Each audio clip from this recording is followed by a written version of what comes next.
Okay, तो यहाँ से आप देख सकते हो यहाँ पे जो मेजर यूरोपियंस कंपनीज है और जिनका बिहार में और स्पेशली इंडिया में किस तरह से एंट्री हुआ।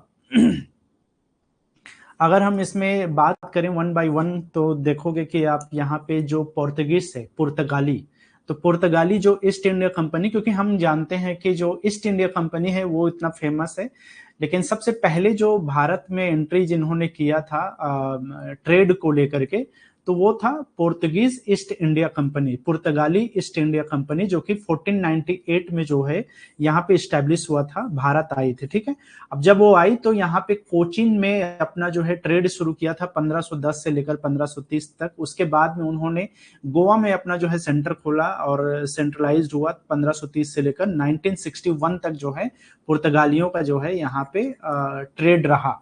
ठीक है, वो तो बाद में ब्रिटिश ईस्ट इंडिया कंपनी जो है इतना स्ट्रांग हो गया कि बाकी जो पोर्तुगीज है, डच है, डेनिश है या फ्रेंच है, इनका जो है उतना वर्चस्व नहीं रहा, उनको हरा दिया गया इस ब्रिटिश ईस्ट इंडिया कंपनी में। लेकिन आपको ध्यान में रखना है, अगर क्वेश्चन आता है कि यूरोपीय कंपनी में सबसे पहला कौन सा यूरोपियन कंपनी है जो इंडिया में एंट्री किया, तो वो पोर्तुगीज है, पुर्तगाली है, जो कि 1498 में जो है यहाँ पे आई थी। ठीक है, एक चीज ये हो गया। देन उसके बाद में अगर हम बात करें ब्रिटिश ईस्ट इंडिया कंपनी की, तो ब्रिटिश ईस्ट इंडिया कंपनी, जिसको हम अंग्रेजी ईस्ट इंडिया कंपनी बोल सकते हैं, ये 1600 में जो है स्टैब्लिश हुआ यहाँ पे।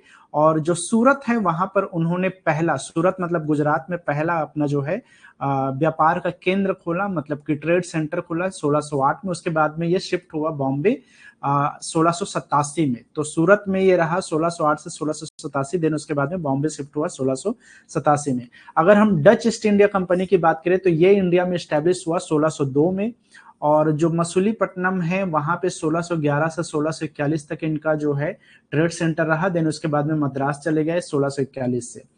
डेनिश ईस्ट इंडिया कंपनी की बात करें तो ये 1616 में यहाँ स्टैब्लिश हुआ भारत में, मद्रास में रही है 1700 तक।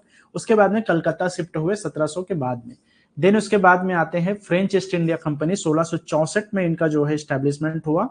हालांकि ये सूरत में पहला अपना जो है ट्रेड सेंटर खोले 1668 में। देन उसके बाद में पुलिकट और उसके बाद में नागापट्टिनम, ये जो है 1690 में जो है इनका स्टैब्लिश हुआ ट्रेड सेंटर। तो एग्जाम में अब क्वेश्चन क्या आता है, जनरली ये पूछता है कि इनका स्टैब्लिशमेंट इंडिया में एंट्री कब हुआ, तो ये ईयर आपको याद रखना है। इवन कई बार सीक्वेंस भी पूछ देता है, तो आपको याद रखना है पहले पुर्तगाली, देन ब्रिटिश, देन डच, उसके बाद में डेनिश और लास्ट में फ्रेंच ईस्ट इंडिया कंपनी यहाँ पे स्टैब्लिश हुए थे। ठीक है, तो इनिशियली जो पहला ईस्ट इंडिया कंपनी था वो कौन सा था, पोर्तुगीज था या पुर्तगाली ईस्ट इंडिया कंपनी था। इस चीज को आपको खास तौर पे ध्यान देना है। देन उसके बाद में सेकंड नंबर में आता है जो है British India east India company, जो बाद में चल करके पूरा कैप्चर कर लिया था भारत के सभी क्षेत्रों में। ठीक है, अब अगर हम बात करें तो हर यूरोपियन कंट्रीज ने या यूरोपियन ईस्ट इंडिया कंपनीज ने अपना यहाँ बिहार में अगर हम बात करें तो बिहार में अलग अलग समय में जो है फैक्ट्रीज जो है ओपन किए ट्रेड के लिए। तो यहाँ पे जैसे कि पोर्टुगीज ईस्ट इंडिया कंपनी आई थी 1498 में। देन उसके बाद में अगर हम यहाँ पे बात करें तो पोर्टुगीज फैक्ट्री जो है 17वीं सेंचुरी में जो है उन्होंने स्टैब्लिश किया पटना में। बिहार की अगर हम बात करें तो 17वीं सेंचुरी में, क्योंकि ईयर जो है क्लियरली यहाँ पे मेंशन किया नहीं गया है कहीं भी, तो कोई भी सोर्स ऐसा नहीं है जहाँ क्लियर कट जो है ईयर जो है मेंशन किया गया है। तो वहां पे ज्यादातर जगह में जो है 17वीं शताब्दी के उत्तरार्ध पूर्वार्ध में बोला जाता है, मतलब 17वीं सेंचुरी के इनिशियली जो है शुरू किया गया था पटना में। ठीक है, तो ये जो है पोर्तुगीज ने शुरू किया पटना में पहला फैक्ट्री। उसके बाद में डच फैक्ट्री बना 1632 में पटना में। ठीक है, ट्रेड करने के लिए जो फैक्ट्री खोला 1632 में वो डच था। ईस्ट इंडिया कंपनी ने यहाँ पे 1657-58 में जो है पटना में अपना 1657 में अपना एक फैक्ट्री खोली।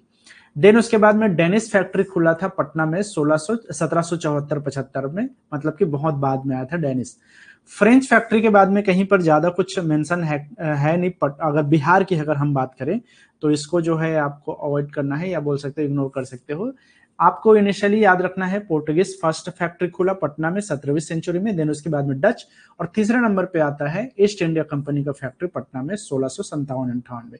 तो यहाँ पे क्लियर कट डेट पूछता है या ईयर पूछता है, तो आपको ध्यान रखना है मेनली डच और British India east India company को याद रखना है। तो ब्रिटिश ने जो है या ईस्ट इंडिया कंपनी जो फैक्ट्री खोली थी ब्रिटिश, ये ब्रिटिश वाला है ना, क्योंकि यही फेमस हुआ आगे चल के ईस्ट इंडिया कंपनी के नाम पे। तो ब्रिटिश ईस्ट इंडिया कंपनी 1657 में यहाँ पे पटना पे अपना फैक्ट्री ओपन किया था।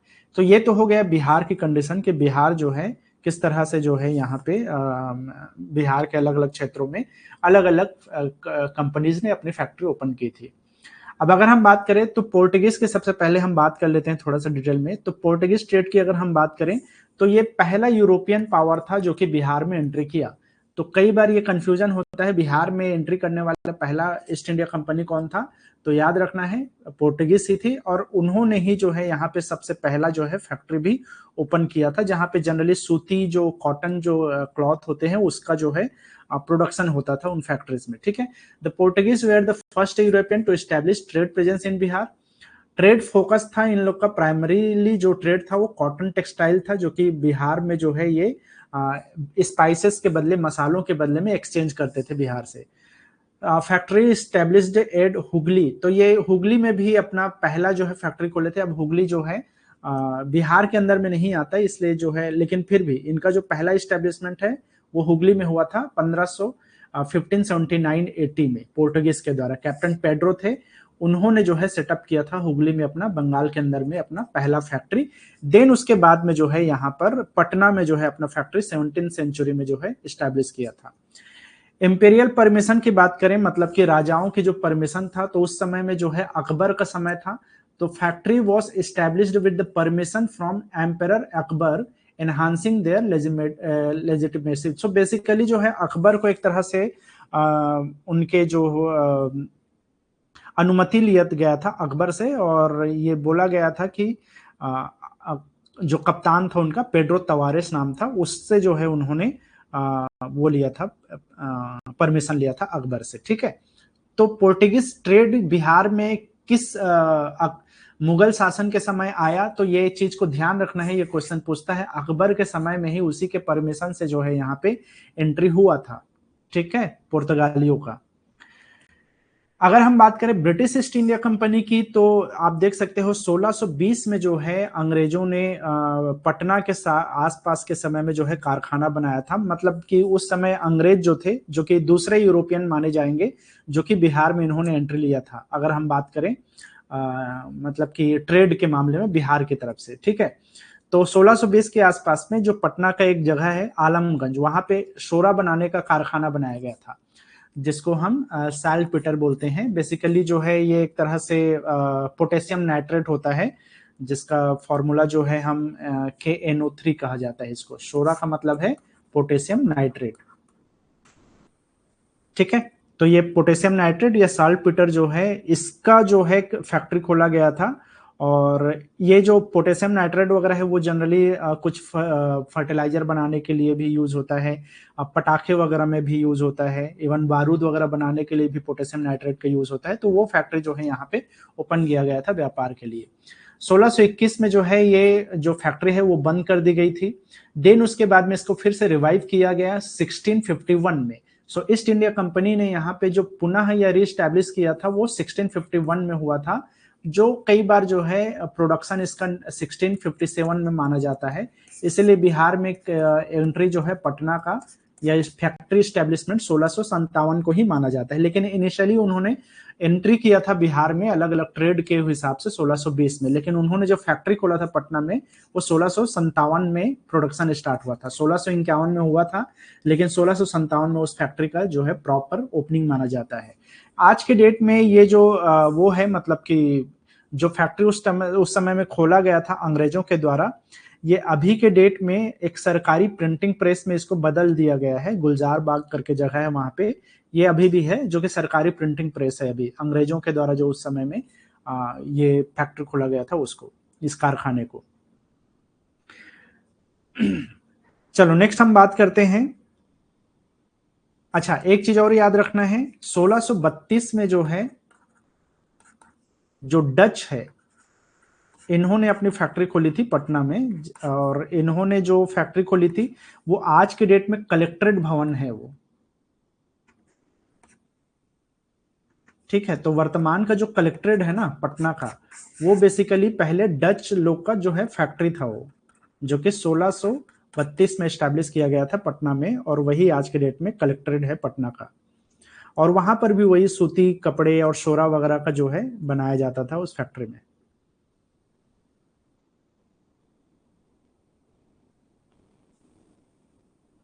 चलो बात करते हैं हम famine in Bihar and Bengal, मतलब कि उस समय में जो अकाल पड़ा था बिहार बंगाल के समय में 1770 और 1783 के आसपास में, उसकी हम बात करें। और उस समय में एक गोल घर बनाया गया था जो बेसिकली अनाज वगैरह को, ग्रेन वगैरह को स्टोरेज के लिए बनाया गया था। तो ये बहुत फेमस इंसिडेंट है। सो 1770 में यहाँ पे अकाल पड़ा था, एक तरह का भयंकर अकाल माना जाता है इसको। So devastating famine struck Bihar and Bengal in 1770। So कई बार एग्जाम में पूछता है, यहाँ पे मिलियंस लोगों का जो है डेथ हुआ था। ये माना जाता है कि बहुत सारे लोग के जो है यहाँ पे जान चली गई थी इस अकाल की वजह से। भयंकर अकाल पड़ा था और जहां पे लाखों लोग को जो है जान गंवानी पड़ी थी। ठीक है, तो ये चीज हुआ था 1770 में। ये भयंकर अकाल था बिहार और बंगाल के दोनों के क्षेत्र में। देन उसके बाद में 1783 की अगर हम बात करें तो यहां पर भी जो है आप देख सकते हो एक पुनः भीषण अकाल पड़ा, जिससे प्रशासन को खाद्यान्न भंडारण के उपाय खोजने पड़े। तो ये दो जो अकाल है वो बहुत फेमस है बिहार बंगाल के क्षेत्र में। इसके बाद में जो गवर्नर थे वारेन हेस्टिंग्स, सो वारेन हेस्टिंग्स ने जो है ऑर्डर दिया, यहाँ पर एक ग्रेन स्टोरेज बनाने का कंस्ट्रक्शन के लिए स्टार्ट किया गया था। इनका जो है आदेश दिया गया था। देन उसके बाद में कंस्ट्रक्शन स्टार्ट हुआ था गोल घर का। कैप्टन जॉन गार्स्टिन के समय में इसको जो है कंप्लीट किया गया। तो इस स्टार्ट किया गया था वारेन हेस्टिंग्स के समय, और कैप्टन जॉन गैस्टिंस ने जो है इस गोल घर को 1786 में जो है कंप्लीट करवाया। ठीक है, ये बेसिकली जो आर्किटेक्चरल इसका फीचर देखे गोल घर का, तो एक तरह का गुंबद नुमा है ये। और यहाँ पर जो है लगभग 1400 टन जो है अनाज को रखा जा सकता है। और ये किसी भी तरह से यहाँ पे पिलर बेस्ड नहीं है, ये जो एक डोम बेस्ड माना जाता है, या डोम शेप्ड है, या गुंबद आकार का जो है इसको माना जाता है। तो ये एक फेमस गोल घर है जो कि 1786 में बनाया गया था कैप्टन जॉन गास्टिन के द्वारा। चलो नेक्स्ट जो जनरली क्वेश्चन पूछता है वो रिवॉल्ट वगैरह से पूछता है, मतलब कि बिहार में किस टाइप से, किस समय में, किस किस तरह से जो है विद्रोह हुआ, जिसमें बहुत सारे जनजाति विद्रोह है, ट्राइबल रिवॉल्ट हैं, उनको जो है यहाँ पर आपको ध्यान में रखना है। वहां से क्वेश्चन जनरली पूछता है। ठीक है,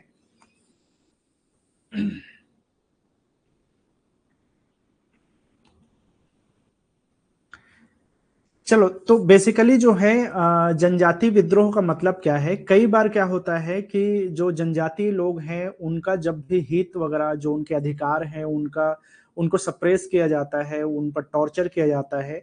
और खास तौर पे तब जब उनके कल्चर को, उनके ट्रेडिशन पे एक तरह से डेंजर होता है, तब जो है ये किसी भी तरह से जनजाति विद्रोह का एक तरह का जन्म होता है। तो जनजाति विद्रोह का बेसिकली मतलब यह है जब किसी भी ट्राइब कम्युनिटी पे, ट्राइबल कम्युनिटी के कल्चर पे अटैक किया जाता रहा उस समय ब्रिटिशर्स के द्वारा, तो उसके अगेंस्ट में जो आवाज उठाया जाता रहा अलग अलग नेताओं के द्वारा, उसी को हम बेसिकली ट्राइबल रिवोल्ट बोल सकते हैं। ठीक है, जो कि उस समय जनरली ब्रिटिश रूल के अगेंस्ट होता था, है ना।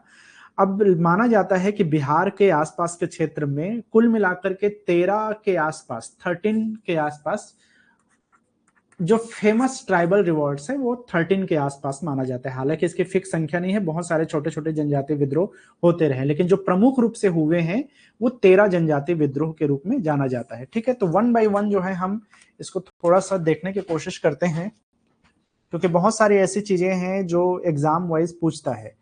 तो अगर हम सबसे पहला जो रिवॉल्ट की बात करें तो उसका नाम है चुआर विद्रोह।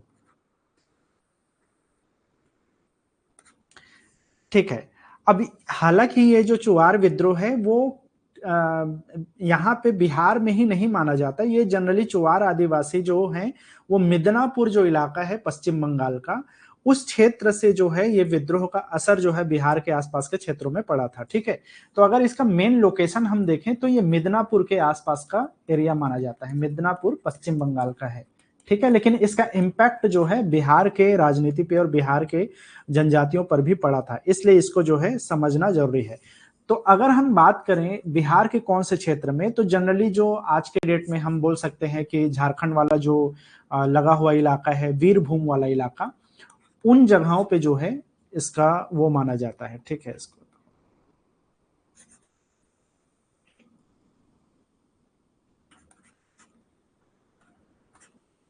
ठीक है, वीरभूम इलाके में इसका जो है इंपैक्ट पड़ा। तो ये जो चुआर विद्रोह है वही आगे चल करके भूमिज विद्रोह का नाम पड़ा है, तो इसलिए चुआर विद्रोह को थोड़ा सा समझना जरूरी है। तो इसका जो इंपैक्ट है वो हुआ था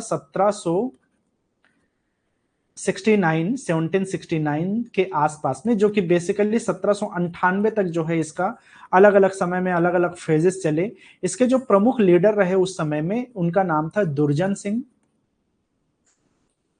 सिंह। इसके अलावा जगन्नाथ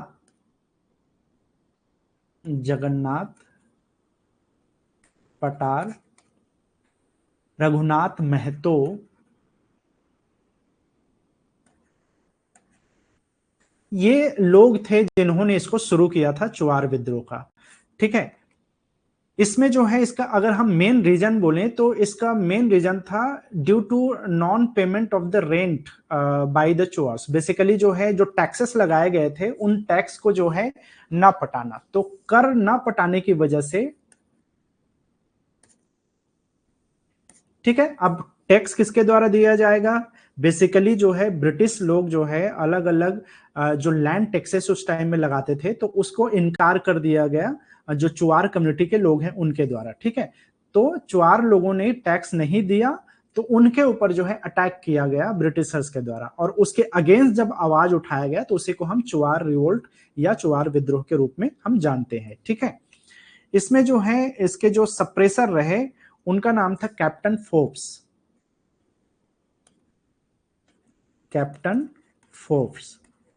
इसने जो है दमन किया इसको, मतलब कि इसने जो है एक तरह से बोलना चाहिए टॉर्चर किया था। इसके अलावा एक कैप्टन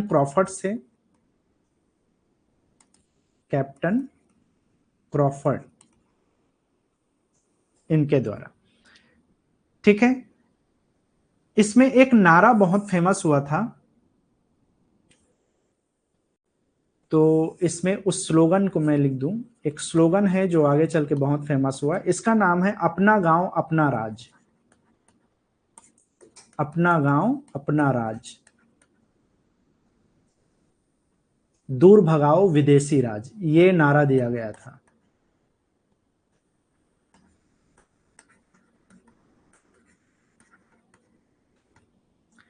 ठीक है, तो बस इतनी बातें आपको याद रखना है। चुआर रिवोल्ट मिदनापुर पश्चिम बंगाल में हुआ, लेकिन अगर हम झारखंड बिहार की बात करें तो वीरभूम के आसपास के एरिया में इसका इम्पैक्ट पड़ा।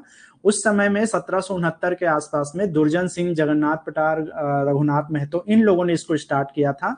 मेन रीजन था टैक्स को बढ़ाया गया अंग्रेजों के द्वारा, और उस टैक्स को देने से मना कर दिया गया चुआर कम्युनिटी के द्वारा, जो कि लैंड टैक्सेस होते थे, भूमि कर होता था, जिसको इनकार कर दिया गया। और जब इनकार किया गया तो ये जो ब्रिटिशर्स हैं उन्होंने उनके ऊपर टॉर्चर करना शुरू किया गया। तो जाके जो है दुर्जन सिंह, जगन्नाथ, रघुनाथ महतो, इन लोगों ने जो है इनकी अगुवाई में रिवॉल्ट किया गया, और उस रिवॉल्ट को दमन करने के लिए, उसको खत्म करने के लिए कैप्टन फोर्ब्स, कैप्टन क्रॉफर्ड को अपॉइंट किया गया अंग्रेजों के द्वारा। उस समय में जो ये स्लोगन था अपना गांव अपना राज, दूर भगाओ विदेशी राज, ये बहुत फेमस हुआ था। ठीक है, तो ये आपसे जनरली पूछ सकता है कि ये किस समय हुआ था, किस इलाके में इसका इंपैक्ट रहा, इन चीजों के बारे में जनरली पूछता है। ठीक है,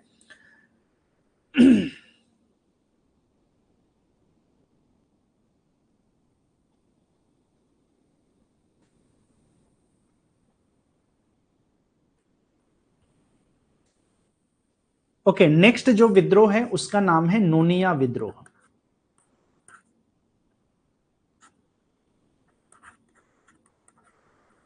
नोनिया विद्रोह, अब नोनिया विद्रोह का मेन चीज मैं बता दे रहा हूं क्या हुआ था, कि ये जनरली जो है अगर हम बात करें इसके लोकेशन की बात करें तो ये बिहार के क्षेत्र में ही माना जाता है, स्पेशली जो है हाजीपुर,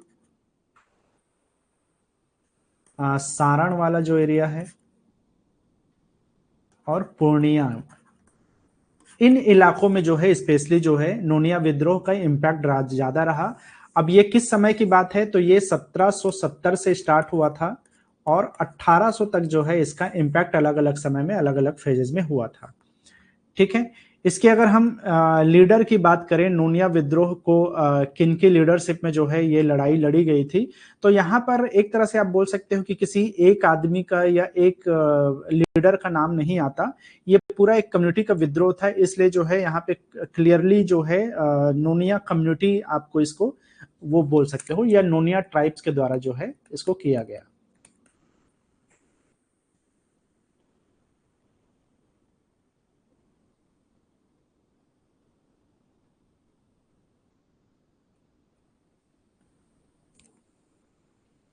रीजन क्या है, तो मैं रीजन थोड़ा सा बता दूं। एक युद्ध हुआ था जिसको बोला जाता है प्लासी का युद्ध बोला जाता है। ठीक है, प्लासी का युद्ध जो है 1757 के आसपास में हुआ था। उस समय में बेसिकली बिहार में जो मैं बताया ना अभी शोरा, पोटेशियम नाइट्रेट, वो बनाने के बहुत सारे उद्योग जो है उस समय में ये सेंटर हुआ करता था, ये जो हाजीपुर, सारण और पूर्णिया इलाका है वहां पे। तो इन जगहों में जो है ये गोला बारूद बनाने के उपयोग में ये सोरा का फैक्ट्री लगाया गया था, है ना। जो नोनिया कम्युनिटी है उनको जो है ये सोरा जो मिट्टी है उसको इकट्ठा करने का काम दिया गया था। अब जो मीडिएटर्स होते थे उस समय में, जो मिडिल मैन बोल सकते हो नोनिया लोगों से, वो कम कीमत पे उस जो कच्चा सोरा होता था ना उसको खरीद कर ले जाते थे और उसको कारखानों में जो हाई फाई रेट है उसमें जो है बेच दिया जाता था और वो मुनाफा कमा लेते थे। ये चीज जो है नोनिया लोगों को समझ आया और नोनिया लोगों ने इस शोषण के कारण दूसरे व्यापारियों को वो जो कच्चा माल है वो बेचना शुरू किया। जिन जो मध्यस्थता कर रहे थे उनको न देकर के किसी और व्यापारी को लोग ज्यादा कीमत पे बेचना शुरू किए गए। उसके अगेंस्ट में जो है ब्रिटिशर्स ने उनके ऊपर अटैक किया, टॉर्चर किया, और फिर उसके बाद में नोनिया कम्युनिटी ने इकट्ठा होकर के इस उत्पीड़न का सामना किया और विद्रोह कर दिया, है ना। तो बेसिकली कुल मिलाकर के आप इसी को समझ सकते हो। हालांकि इसमें लंबी चौड़ी कहानियां हैं, अलग अलग इंसिडेंट है, लेकिन जो मोटा मोटी जो मेन इंसिडेंट है वो यही है कि सोरा बनाने के लिए एक तरह से आप बोल सकते हो कि सोरा इकट्ठा करने का जो काम है ये किसके पास है, नोनिया कम्युनिटी के पास है। ठीक है, अब जो एक तरह से मध्यस्थ करने वाले जो लोग हैं,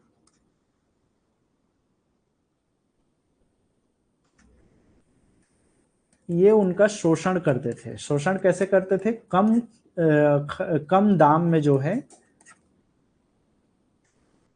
सोरा खरीद कर अधिक दाम में बेच दिया करते थे। ठीक है, तो बेसिकली जो है वही इसका मेन रीजन था और उसकी के अगेंस्ट में जो है जब ये बेच दिया करता किया जाता था तो जो नोनिया लोग हैं इन्होंने जो है इन मध्यस्थ लोगों को ये चीज देने से मना कर दिया और जिसकी वजह से उनका शोषण हुआ और उस शोषण के अगेंस्ट जो है विद्रोह किया गया नोनिया कम्युनिटी के द्वारा। ठीक है, तो बस इतनी बात आपको यहां से याद रखनी है। नोनिया विद्रोह 1770 से 1800 तक चला, हाजीपुर, सारण, पूर्णिया इलाका में नोनिया ट्राइब्स के द्वारा किया गया। मेन इसका रीजन था सोरा इकट्ठा करने के काम के बदले जो उनको हल्के दाम में, कम दाम में खरीद करके उच्च दाम में बेच दिया जाता था, उनका शोषण होता था मध्यस्थ लोगों के द्वारा। उसके अगेंस्ट में उन्होंने आवाज उठाई और वही जो है आगे चल के नोनिया विद्रोह के नाम से जाना गया। ठीक है, तो बस इतनी ही बात आपको यहां से जानना है। एग्जाम में ज्यादातर क्वेश्चन आपसे यही पूछेगा, नोनिया विद्रोह किस समय हुआ था, तो 1770 को याद रखना है। किस कम्युनिटी के द्वारा किया गया, तो वो नाम में ही क्लियर है, नोनिया ट्राइब्स के द्वारा। किस इलाके में हुआ, तो हाजीपुर, सारण और पूर्णिया के इलाके में ये चीज मेनली इसका इंपैक्ट था। इसके अलावा ज्यादा कुछ नहीं कि इसमें कुछ ने सप्रेस किया और स्लोगन वगैरह के बारे में भी ज्यादा कुछ इसमें पूछने जैसा है नहीं। तो आपको इसको इतना ही मेन चीजों को आपको ध्यान में रखना है। ठीक है, नेक्स्ट अगर हम बात करें कि जो अगला जो विद्रोह है उस विद्रोह का नाम है पहाड़िया विद्रोह कहा जाता है इसको।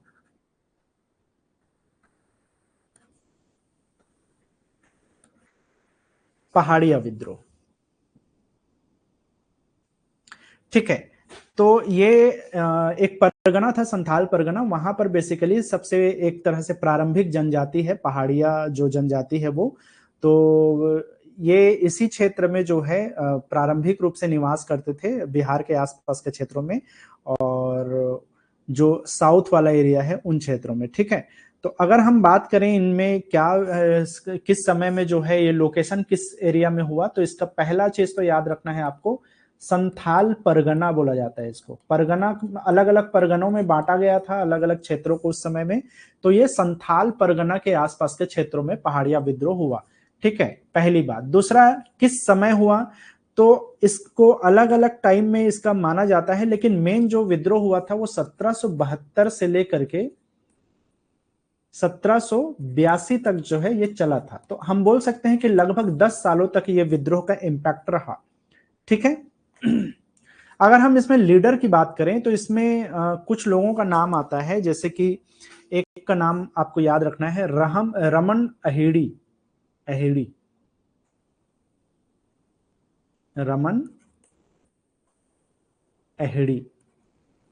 दूसरा जो है वहां पर रानी सर्वेश्वरी थी, जो कि महेशपुर की एक राजकुमारी थी, उनका जो है इसमें सहयोग हुआ था, रानी सर्वेश्वरी।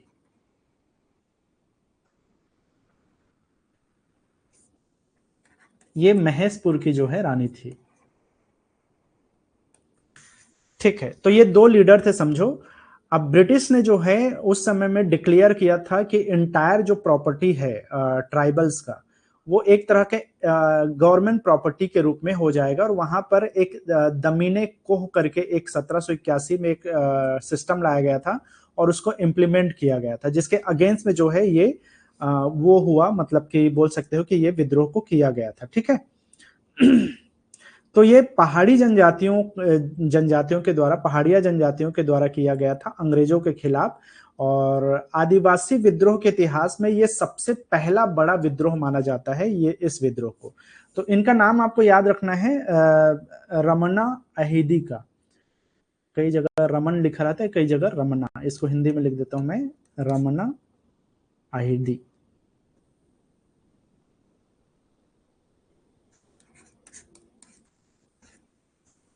ठीक है, तो इसके लीडरशिप में ये विद्रोह हुआ और संथाल पूरे परगना के आसपास में जो है इसका इम्पैक्ट रहा।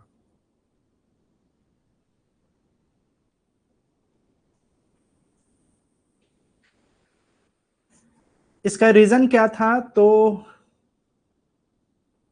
ड्यू टू इम्प्लीमेंटेशन ऑफ दमीने को।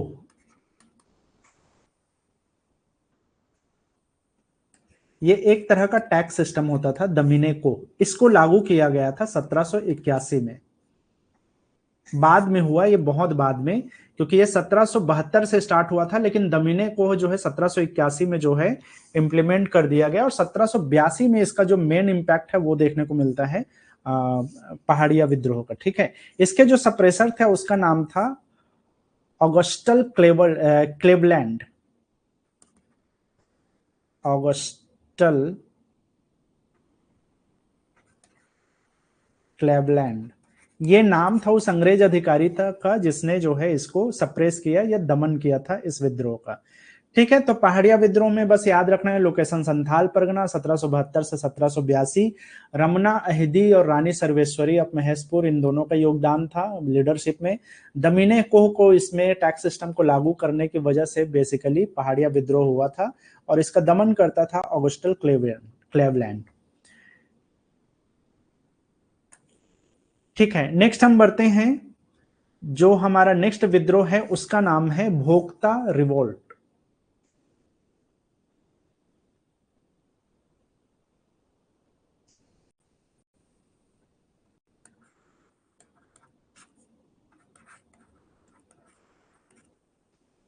देखो, ये जो भोक्ता विद्रोह है अब वर्तमान में तो नहीं, लेकिन ये पहले जो है बिहार का ही हिस्सा था, पलामू, है ना। अब वर्तमान में झारखंड का हिस्सा है ना। तो बेसिकली जो है ये पलामू के आसपास में हुआ था। और ये जो विद्रोह है ये हुआ था 1771 में, 1771 एडी में हुआ था ये। अगर हम बात करें इसके लीडर तो लीडर की अगर हम बात करें तो इसमें एक नाम आता है जयनाथ सिंह। जयनाथ सिंह, ये जयनाथ सिंह एक दीवान थे। दीवान का मतलब उस समय का प्राइम मिनिस्टर आप समझ सकते हो, जो किसी भी रियासत के जो है प्राइम मिनिस्टर होते थे उनको जो है दीवान कहा जाता था। ठीक है, तो उस समय में चित्रजीत राय करके एक राजा थे पलामू में, उसके जो है दीवान थे जयनाथ सिंह। और ये जो है उस समय में एक भोक्ता सरदार माने जाते हैं, भोक्ता विद्रोह के। तो जयनाथ सिंह जो है इसके वो थे, लीडर थे। ठीक है, अब अगर हम इसकी रीजन की बात करें तो एक तरह से ये जो है जो भोक्ता विद्रोह है, ये एक विद्रोह हुआ था चेरो विद्रोह, उसी का जो है ये एक तरह से वो माना जाता है, उसको कॉम्प्लीमेंट्री विद्रोह माना जाता है भोक्ता विद्रोह को। ठीक है, सो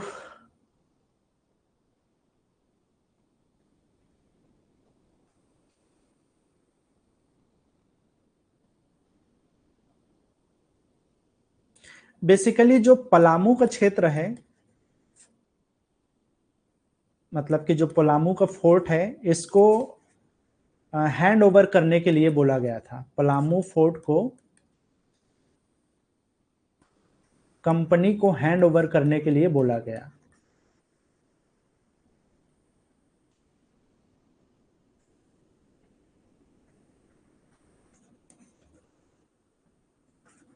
तो जो भोक्ता कम्युनिटी है उन्होंने इस चीज से इनकार कर दिया, और फिर उसके बाद में ये भोक्ता विद्रोह हुआ था। पलामू फोर्ट को, या पलामू का जो फोर्ट है या किला है, उसको कंपनी को, ब्रिटिश ईस्ट इंडिया कंपनी को इसको हैंड ओवर करने के लिए आदेश दिया गया था। और उस आदेश के विद्रोह में या विरुद्ध में जयनाथ सिंह जो दीवान थे वहां के, उन्होंने जो है भोक्ता लोगों को या भोक्ता कम्युनिटी को इकट्ठा किया, और उसके बाद में अंग्रेजों के अगेंस्ट में जो है उन्होंने विद्रोह कर दिया।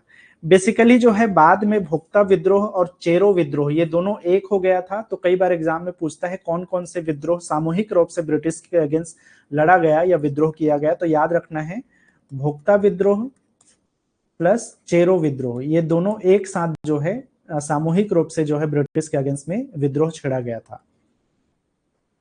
चेरो विद्रोह के बारे में हम अभी बात करेंगे। तो भोक्ता विद्रोह और चेरो विद्रोह एक साथ जो है लड़ा गया ब्रिटिश के अगेंस्ट में। बाद में ये जो भोक्ता सरदार थे जयनाथ सिंह, वो हार गए थे, और क्योंकि लड़ाई हुआ था जब अंग्रेजों के साथ में, तो उनको मतलब हार का सामना करना पड़ा और उनको भागना पड़ा सरगुजा के क्षेत्र में। ठीक है, और वहां पे बाद में जो है जो ब्रिटिश गवर्नमेंट है, उन्होंने गोपाल राय नाम के एक इंसान थे जो कि कठपुतली था उनका ब्रिटिश का, उसको जो है पलामू का राजा घोषित कर दिया। और एक तरह से ये असफल विद्रोह रहा था जो भोक्ता विद्रोह है वो। ठीक है, तो अब इसमें सप्रेसर वगैरह के बारे में तो क्लियरली मेंशन नहीं है, तो इस वाले पॉइंट को हटा देते हैं। बात करें रिजल्ट को, तो एक तरह से ये असफल विद्रोह है। नेक्स्ट हम बात करें अगला विद्रोह की।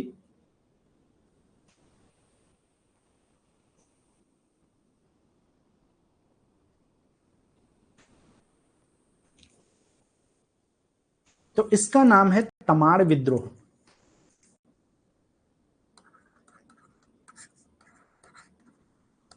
तमाड़ विद्रोह या तमाड़ रिवोल्ट, ये जो है छोटा नागपुर का जो एरिया है उस क्षेत्र में जो है तमाड़ विद्रोह जो है हुआ है। ठीक है, मतलब कि तमाड़ वाला जो एरिया है छोटा नागपुर का, उस लोकेशन का इर्द गिर्द जो है माना जाता है। कब से कब तक हुआ था, तो हालांकि ये 1782 से माना जाता है स्टार्टिंग इसका, और ये चला था 1832 तक, मतलब बहुत सालों तक जो है ये विद्रोह अलग अलग फेजेस में ये चलता रहा। और उस समय छोटा नागपुर के आसपास के एरिया में जो है उरांव जो जनजाति है, उनके द्वारा जमींदारों और साहूकारों का जो शोषण हो रहा था, उसके अगेंस्ट में ये विद्रोह की शुरुआत हुई थी। और ये 1832 तक चलता रहा। बाद में जो है इस विद्रोह को भी जो है असफल विद्रोह ही माना जाता है, अंग्रेजों ने इस विद्रोह को खत्म कर दिया था।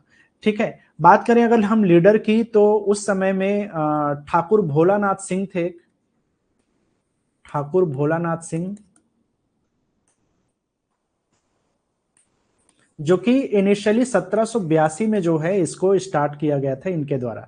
इसके अलावा जो है विष्णु विष्णु मानकी और मौजी मानकी, ये दो लोग थे जिन्होंने 1789 में इसको लीड किया था। इसके अलावा वही जो विष्णु मानकी है ये, और एक दुखन मानकी करके हैं, दुखन मानकी। तो इन्होंने 1807 के आसपास जो है इसको लीड किया था। ठीक है, तो अलग अलग फेजेस में अलग अलग लोगों ने जो है इस विद्रोह को जो है मतलब कि लीड किया। सो बेसिकली तमाड़ विद्रोह का पीछे मेन चीज ये था, जो आदिवासी लोग थे उनकी जमीन से उनको वंचित कर दिया जाता था। कंपनी के जो तहसीलदार होते थे, जमींदार होते थे। और दीकू, दीकू का मतलब होता है, एक शब्द जो है उस समय में बहुत फेमस हुआ, दीकू का मतलब होता है जो बिहार से बाहरी लोग थे। ठीक है, तो दीकू का मतलब हम बेसिकली बोल सकते हैं बाहरी लोग। तो ये जो बाहरी लोग होते थे और जो जमींदार लोग होते थे, उनके द्वारा जो है इनके जमीनों को कंपनी के सहायता से जो है हड़प लिया जाता था। जो दीकू मतलब गैर आदिवासी बोल सकते हो, बाहरी लोग बोल सकते हो, उनके द्वारा जो है इनका शोषण किया जाता था, और जिसके विरुद्ध में जो है ये विद्रोह हुआ। तो इसमें कुल मिलाकर के किस जनजाति का इन्वॉल्वमेंट है, तो उरांव जनजाति का जो है इसमें मेन इन्वॉल्वमेंट रहा तमाड़ विद्रोह में। कई बार एग्जाम में ये पूछता है कि इस विद्रोह में कौन से ट्राइब का जो है मेन जो है इसमें बोलना चाहिए कि उनका रिलेटेड है, किस जनजाति से रिलेटेड है, या किस जनजाति का जो है इम्पैक्ट ज्यादा रहा। तो इसमें याद रखना है ये विद्रोह जो है उरांव जनजाति का विद्रोह के रूप में जाना जाता है। तो ठाकुर भोलानाथ सिंह का नाम आपको याद रखना है, जो कि एक सबसे इंपॉर्टेंट नाम है। बल्कि इस नाम को आपको जरूर से याद रखना है। इसके मेन जो लीडर थे वो ठाकुर भोलानाथ सिंह ही थे, जिन्होंने इसको स्टार्ट किया था। ठीक है।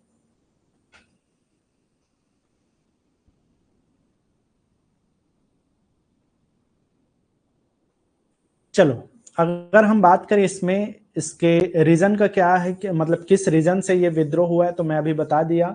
मेन चीज थी कि उरांव जनजातियों के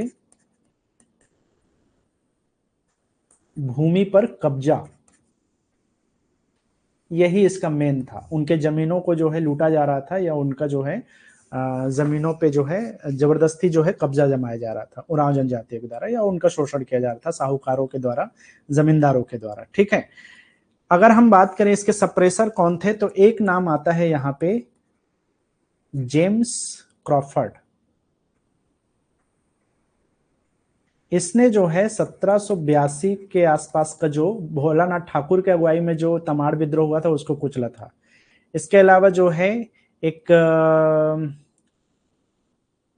कूपर करके नाम है, लेफ्टिनेंट कूपर था ये शायद। तो लेफ्टिनेंट कूपर ने जो है 1789 में जो है ये विद्रोह को इसको कुचल दिया था। इसके अलावा जो है और भी बहुत सारे नाम हैं, लेकिन ये दो नाम जो है जनरली इसमें रिलेट किया जाता है तमाड़ विद्रोह से, जेम्स क्रॉफर्ड और लेफ्टिनेंट कूपर। ठीक है। चलो नेक्स्ट हम बात करते हैं, अगला जो विद्रोह है, ये विद्रोह भी जो है असफल के कैटेगरी में ही आता है। असफल विद्रोह है ये।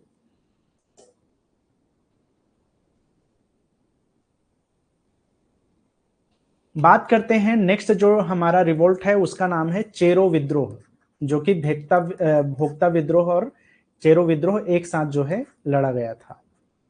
तो चेरो विद्रोह का भी जो लोकेशन है वो पलामू के आसपास के ही क्षेत्र है, जैसा कि भोक्ता विद्रोह के बारे में है।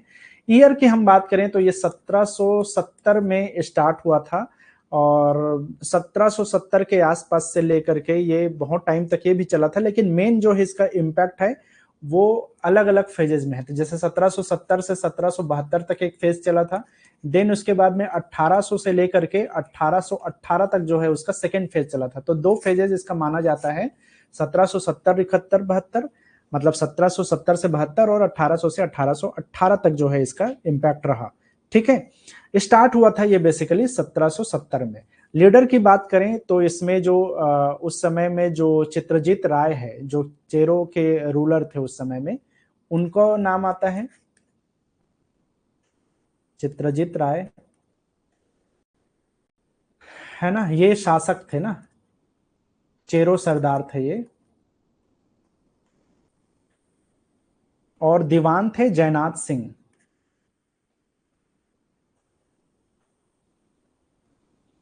जो कि भोक्ता सरदार थे।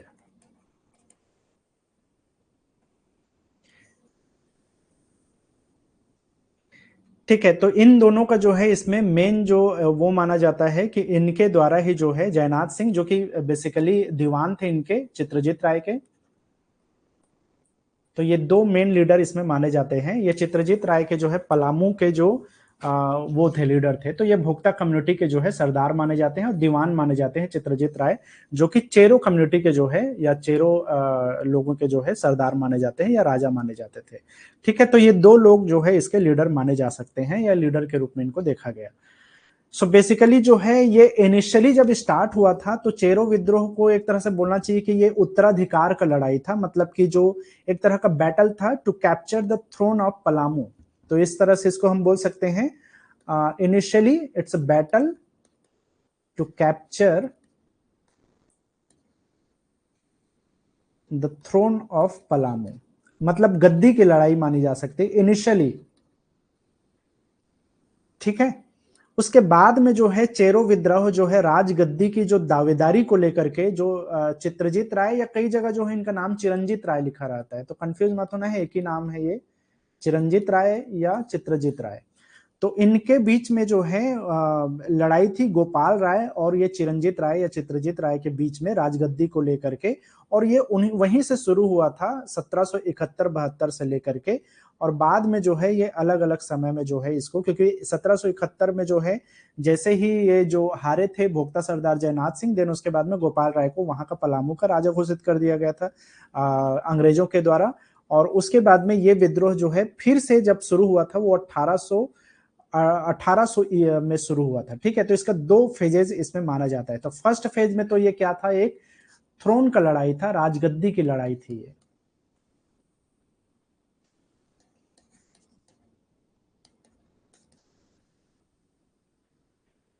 ठीक है, तो उस समय में जो है चित्रजीत राय और जयनाथ सिंह को हराने के लिए एक कैप्टन था अंग्रेजों का जिसका नाम था जैकब। इसने जो है इनको हराया था और बाद में जो है इसने राजा बना दिया था गोपाल राय को। Gopal Rai was declared the king of Palamu.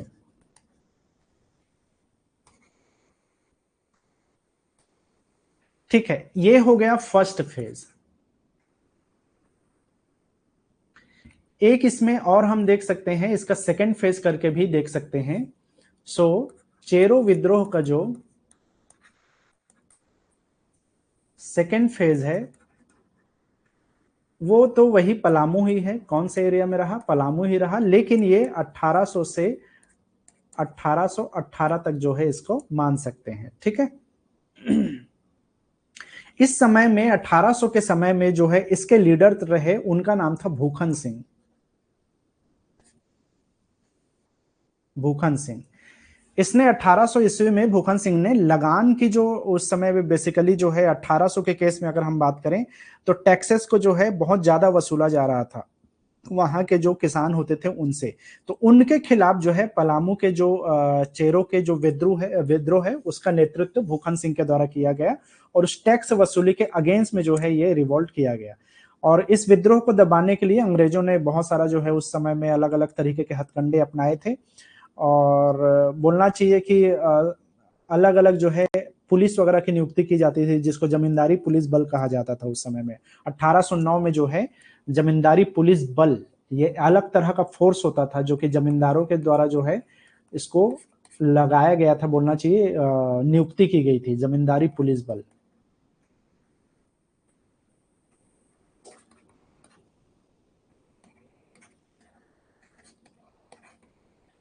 तो ये पुलिस की क्या काम थी, इस पुलिस का काम था ये जमींदारों के लिए काम करते थे। मनमाना जो है टैक्स वसूली किया जाता था और जो उस टैक्स के अगेंस्ट में आवाज उठाता था उनको कुचलने का काम था इनका जमींदारी पुलिस बल का। तो ये इम्प्लीमेंट किया गया था 1809 में। ठीक है, 1814 के आसपास में जो पलामू परगना के आसपास का जो क्षेत्र है वहां कार्यवाही के बहाने में अंग्रेजों ने ये जो पूरा क्षेत्र है उस पर अपना कंट्रोल कर लिया, एडमिनिस्ट्रेशन अपने पास रख लिया और वहां जो प्रशासन की जिम्मेदारी है वो एक राजा हुआ करते थे घनश्याम सिंह, उसको सौंप दिया। और इस साजिश के खिलाफ बेसिकली 1817 में घनश्याम सिंह ने आदिवासियों का समर्थन हासिल करके विद्रोह को फिर से शुरू किया, मतलब कि ये जो भूखन सिंह का विद्रोह था उसी को, और बाद में जो है इस विद्रोह को दबा दिया कर्नल जोन्स के द्वारा। ठीक है, तो रीजन क्या था यहां पर? मनमाना टैक्स वसूला जाना।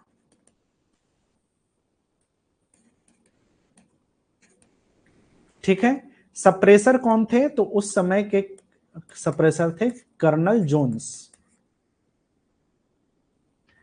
रिजल्ट क्या हुआ? असफल हुआ ये भी। तो चेरो सेकंड जो फेज था वो पलामू में 1800 से लेकर 1818 तक भूखन सिंह की अगुवाई में चली। 1809 में एक जमींदारी पुलिस बल की नियुक्ति की गई, मनमाना टैक्स वसूली इसका मेन रीजन था। कर्नल जोन्स ने जो है इस पूरे विद्रोह को दबा दिया और बाद में जो है ये विद्रोह भी असफल हो गया। ठीक है,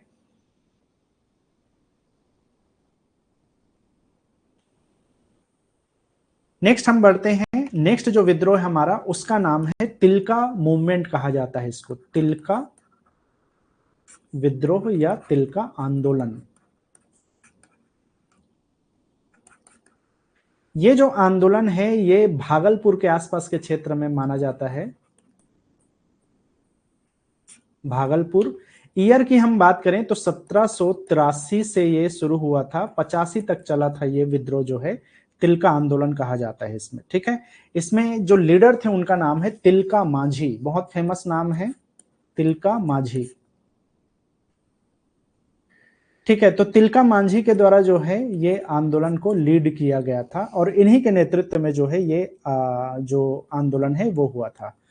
ठीक है, इसका जो मेन रीजन था, so basically this movement for the right on their land, अपने लैंड के अगेंस्ट, अपने लैंड पे अधिकार, मेन इनका वो था, and against the divisive policy by giving the facilities and against the Cleveland, जो एक वो था ऑगस्टल क्लेवलैंड के बारे में मैं पहले भी बात किया।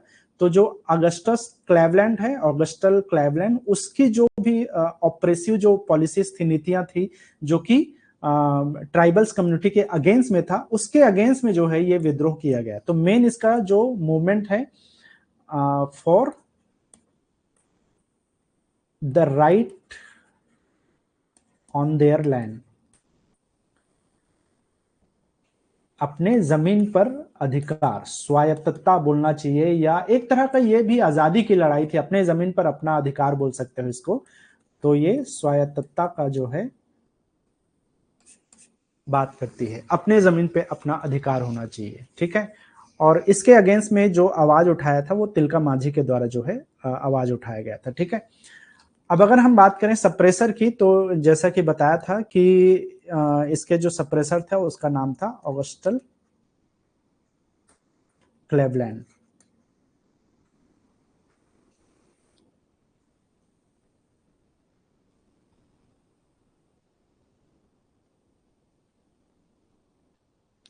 ठीक है, यहां पर एक नाम जो है आपको जरूर से ध्यान में रखना पड़ेगा, उनका नाम है तिलका माझी।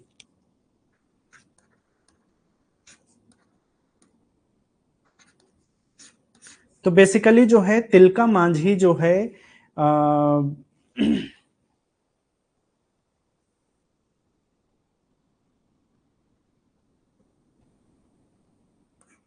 इनको बोला जाता है जबड़ा पहाड़िया, जबरा पहाड़िया,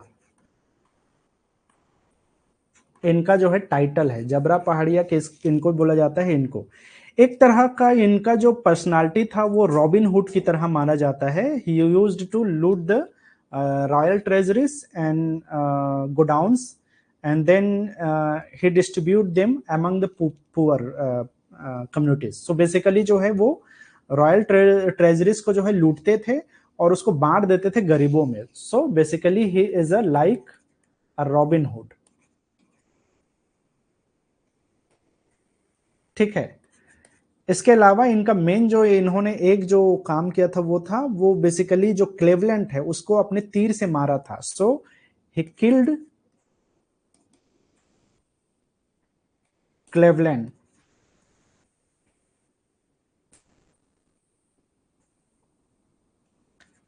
अपने तीर से जो है क्लेवलैंड को मारा था। ये कुछ क्वेश्चन है, सीधा सीधा पूछ देता है, बताइए जबरा पहाड़िया इनको बोला जाता है, तो तिलका माझी को। तिलका माझी किस विद्रोह से एसोसिएट है, तो आपको ध्यान में रखना है कि वो तिलका आंदोलन से या तिलका विद्रोह से रिलेटेड हैं। उनको रॉबिन हुड माना जाता है, ये वही पर्सन है जिन्होंने क्लेवलैंड को अपने तीर से मारा था। इस तरह के पॉइंट्स को आपको ध्यान में रखना है, ठीक है। बाद में जो है 1785 में तिलका माझी को जो है एकत्रित किया गया, ड्रैग करके उनको जो 4 हॉर्सेस हैं, 4 घोड़े हैं, उनसे बांध दिया गया रोप के सहारे से, और भागलपुर में बेसिकली जो है उनको एक घसीटते हुए ले जाया गया, और फाइनली उनको जो है एक जो बरगद का पेड़ है, बनियान ट्री, वहां से उनको हैंग कर दिया गया और उनको जो है फांसी दे दी गई, उनकी मृत्यु हो गई, वो शहीद हुए वहां पे, ठीक है। आज के डेट में वो जो प्लेस है, वो जो जगह है, उसको बाबा तिलका मांझी चौक कहा जाता है। तो ये वही जगह है जहां पर जो है उनको फांसी दिया गया था। तो 1785 में उनको जो है फांसी हुआ। उनका जो मृतक स्तंभ है या जो चौक है, उस जगह का नाम है बाबा तिलका माझी चौक।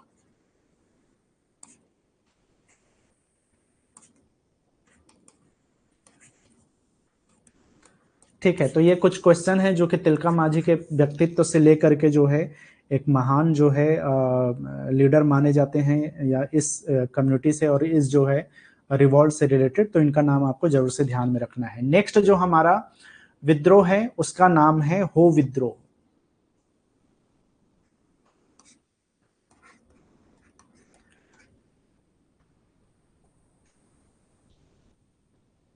ठीक है, अब हो विद्रोह जो है लोकेशन माना जाता है कोल्हान का एरिया, ठीक है, कोल्हान।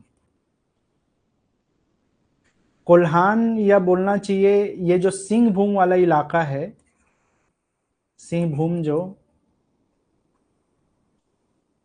उस क्षेत्र को माना जाता है। कोल्हान का मतलब है कोल स्थान। कोल स्थान मतलब कोल जनजातियों का जो एरिया है उसको हम कोल स्थान बोल सकते हैं, या इसी को कई बार जो है हो स्थान बोला जाता है, हो देशम बोला जाता है, हो देशम।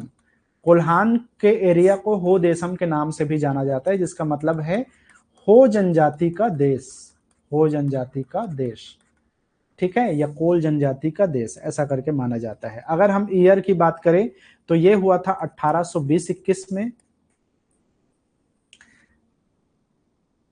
ठीक है। अब कई जगह जो है ये 22 तक भी माना जाता है। अब सिंहभूम मतलब छोटा नागपुर वाला इलाका ना, छोटा नागपुर मतलब कि आज के डेट में आप झारखंड वाला इलाका बोल सकते हो, उस क्षेत्र में इसको माना जाता है। ये बेसिकली अंग्रेजों और जो जमींदार हैं उनका जो उत्पीड़न होता था, मतलब आदिवासियों के ऊपर जो शोषण किया जाता था, उसके अगेंस्ट में ये जो है आवाज उठाया गया था, या उसके अगेंस्ट में जो है ये विद्रोह किया गया था। अगर हम लीडर की बात करें तो उस समय के उस क्षेत्र के राजा थे राजा जगन्नाथ सिंह, राजा जगन्नाथ सिंह। इनके द्वारा और जो हो कम्युनिटी है उनके द्वारा, हो ट्राइब्स के द्वारा, इन दोनों की जो है लीडरशिप है। मतलब हो ट्राइब्स के लोग तो थे ही, लेकिन लीडरशिप थी राजा जगन्नाथ सिंह के पास में, ठीक है। रीजन क्या था? सो बेसिकली जो है जो सिंहभूम के राजा थे, 1820 में एक तरह के वहां के एक पॉलिटिकल एजेंट थे मेजर रफसेज, वो इंटर किए थे जो हो एरिया है वहां पर आर्मी के साथ में। तो ये चीज जो है उनके कल्चर के अगेंस्ट में था कि वो अपने देश में, अपने क्षेत्र में किसी अंग्रेज अधिकारी को आर्मी के साथ में एंट्री उनके लिए उनके कल्चर के, उनके ट्रेडिशन के अगेंस्ट था। उसकी वजह से जो है लोग नाराज होते हैं, जो हो पीपल है, और स्पेशली जो साउथ कोल्हान के क्षेत्र हैं, उन्होंने जो है ब्रिटिश के अगेंस्ट में जो है आवाज उठाना शुरू किया, और वो उसको खतरा मानने लगे अपने कल्चर को, जिसकी वजह से जो है ये हो विद्रोह किया गया, ठीक है। तो यहां पर बेसिकली रीजन क्या था? इसमें मेन रीजन था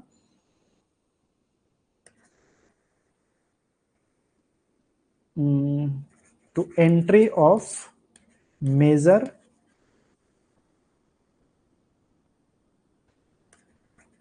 to against the entry of Major Rafsez with army, ठीक है। तो इसके अगेंस्ट में इन्होंने आवाज उठाया था, तो इसका जो सप्रेस किया, सप्रेसर तो वही था मेजर रफसेज। ठीक है, एक कर्नल रिचर्ड भी था जिसके अगुवाई में जो है इस आंदोलन को जो है ऑप्रेस किया गया। Richard, colonel Richard. ठीक है, इसका रिजल्ट क्या हुआ? बेसिकली जो है एक युद्ध हुआ था जो कि रोरो नदी है वहां पर, चाईबासा के पास में। ठीक है, तो चाईबासा के पास में जो रोरो नदी है उसके तट पे एक लड़ाई लड़ी गई थी ब्रिटिश और हो रिबेलियंस के विरुद्ध। ठीक है, तो इसमें जो है हो रिबेलियंस की हार हो जाती है और इस जो विद्रोह है उसको कुचल दिया जाता है। तो ये भी जो है एक तरह का असफल विद्रोह ही माना जाता है।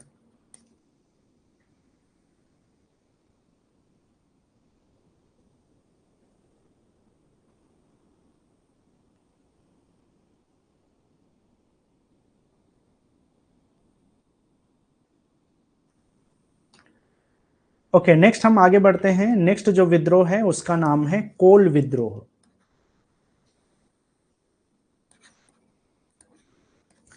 ये जो विद्रोह है ये हुआ था रांची के आसपास के क्षेत्र प्लस सिंहभूम के आसपास के क्षेत्र प्लस पलामू का कुछ क्षेत्र।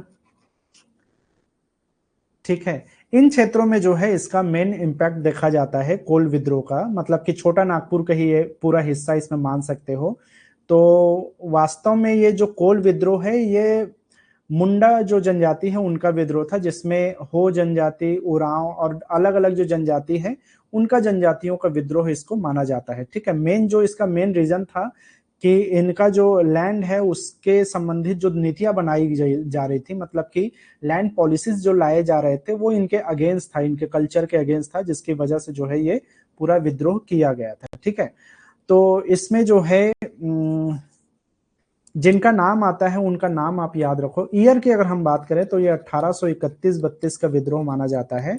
1831-32 के आसपास का विद्रोह है। लीडर की अगर हम बात करें तो एक नाम इसमें आता है सुरगा मुंडा। मुंडा जनजाति के एक लीडर थे सुरगा मुंडा, और इसके अलावा बुधू मुंडा। और भी बहुत सारे लोग थे, लेकिन ये जो दो लोग थे उनका नाम बहुत रूप से लिया जाता है। इसके अलावा जो है सिंह राय करके एक वो थे, लीडर थे। बिंद राय करके एक लीडर थे। ये सब लोगों का जो है यहाँ पे नाम मेंशन किया जाता है इस विद्रोह में। अब जो ये विद्रोह है ये मूल रूप से हो community plus Oraon community in दोनों का है माना जाता है, प्लस कोल ट्राइब्स के द्वारा जो है ये लड़ाई जो है लड़ी गई थी। ठीक है, अगर हम रीजन की बात करें किस रीजन से इसको किया गया, तो बेसिकली जो है इनको इनके जो वो होते थे आउटसाइडर लोग जो होते थे, जिसको हम दीकू कहते हैं, उस समय जो है दीकू नाम दिया गया था।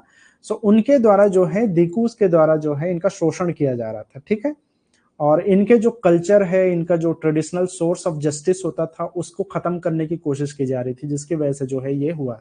तो मेन चीज तो था एक्सप्लॉयटेशन।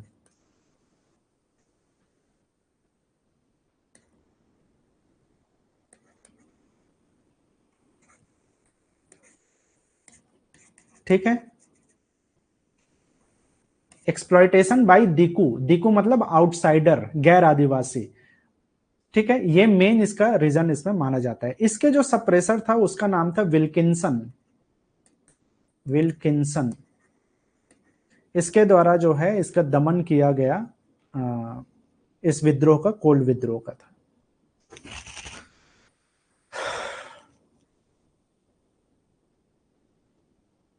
अच्छा, इसमें आपको ध्यान देना है, it was the first well organised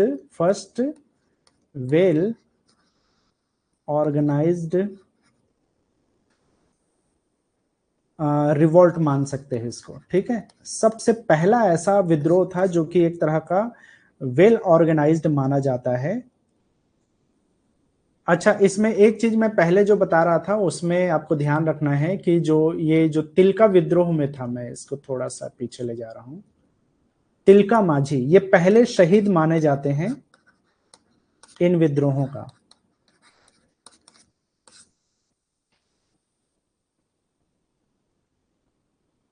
और ये जो कोल विद्रोह है इसको फर्स्ट वेल ऑर्गेनाइज्ड जनजाति विद्रोह के रूप में इसको चिन्हांकित किया गया है, या इसकी खासियत है ये। यहाँ पर भी जो ये जो बुधू मुंडा है या बुधू बुधू जो मुंडा है, कई जगह जो है इनका नाम बुधू भगत लिखा जाता है, बुधू भगत या बुधू मगत मुंडा एक ही नाम है, कई अलग अलग बुक में इनका नाम अलग अलग है, बुधू भगत, बुधू मुंडा या बुधो भगत करके बोला जाता है। तो ये इसमें शहीद हुए थे।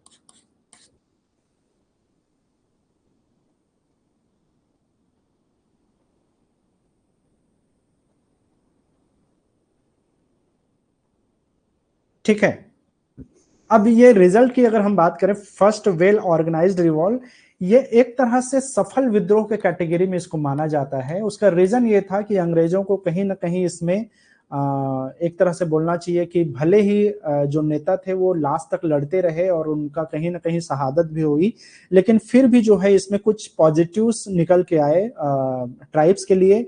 जैसे इस विद्रोह के बाद में जो है एक मानकी मुंडा व्यवस्था लागू की गई, मानकी मुंडा व्यवस्था, ये इसके बाद में जो है यहाँ पर मान्यता दी गई। मतलब कि ये व्यवस्था जो है इनका जस्टिस सिस्टम था ट्राइब्स का, इसको मान्यता दी गई अंग्रेजों के द्वारा। खास तौर पे इसके बाद में जो फाइनेंशियल और जो जस्टिस जो पावर्स थे वो उनके पास में आया, मतलब कि इस विद्रोह के बाद में मुंडा जनजातियों के द्वारा, ठीक है, जनजातियों के पास में, मतलब हो, उरांव, कोल और मुंडा जनजातियों के पास में ये मानकी मुंडा व्यवस्था को लागू किया गया, ठीक है। तो एक तरह से कहीं ना कहीं एक सफल विद्रोह के रूप में देखा जाता है कोल विद्रोह को।